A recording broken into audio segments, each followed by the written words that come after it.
കൂന്തളും കൊണ്ട് ഒരു സ്പെഷ്യൽ കറി ഇന്ന് ഉണ്ടാക്കാം. നമുക്ക് സാധാരണ മസാലയൊക്കെ ചേർത്തിട്ടല്ലേ ഉണ്ടാക്കുന്നത്. മസാലയൊന്നും ഇല്ലാണ്ട് സാധാരണ ഒരു കറി ഉണ്ടാക്കാം. അത് ഞാൻ എങ്ങനെയാണെന്ന് കാണിച്ചു തരാം കേട്ടോ.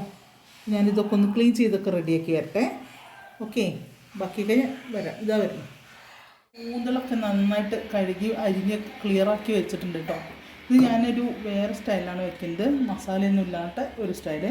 അതിന് വേണ്ടി ഞാനിതുണ്ട് ഒരു ഇത്രയും സവാള, 2 തക്കാളി, കുറച്ച് വെളുത്തുള്ളി, ഒരു കഷ്ണം ഇഞ്ചി, കുറച്ച് ചെറിയ ഉള്ളി, ഇതെല്ലാം കൂടെ മിക്സിയിലിട്ട് ഒറ്റ അരയ്ക്കുക. എന്നിട്ട് ബാക്കി സവാളയൊന്ന് അരയ്ക്കാൻ പാകത്തിൽ ഒന്ന് മുറിച്ചിടുക.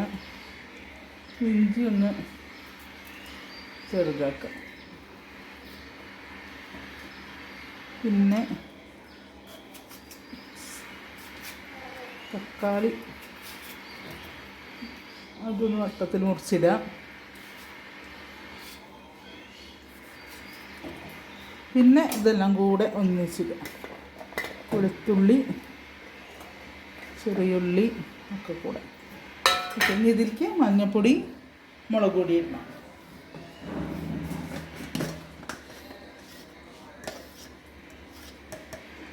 കുറച്ച് മഞ്ഞൾപ്പൊടി ഇട്ടോ.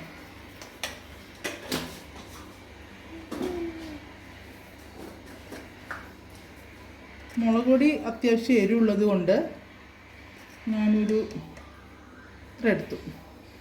എരി അധികം വേണ്ട.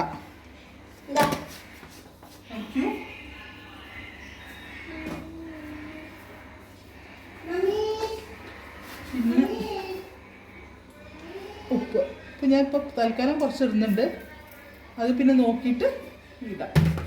ഓക്കെ, ഇനി ഇതൊന്ന് അരച്ചെടുക്കണം.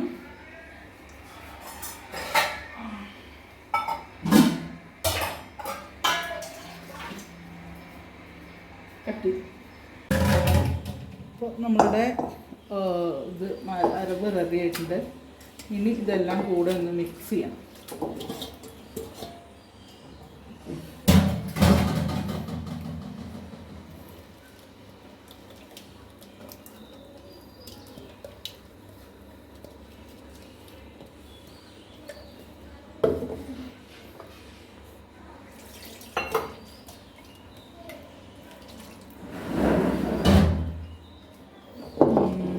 കൂട്ടി ഒന്ന് കുഴച്ചിട്ട് ഓക്കെ. ഇനി ഇത് നമുക്ക് അടുപ്പത്ത് വെച്ചിട്ടൊന്ന് വേവിച്ചെടുക്കാം. ഓക്കെ, ഞാനൊന്ന് അടുപ്പത്ത് വെക്കട്ടെ.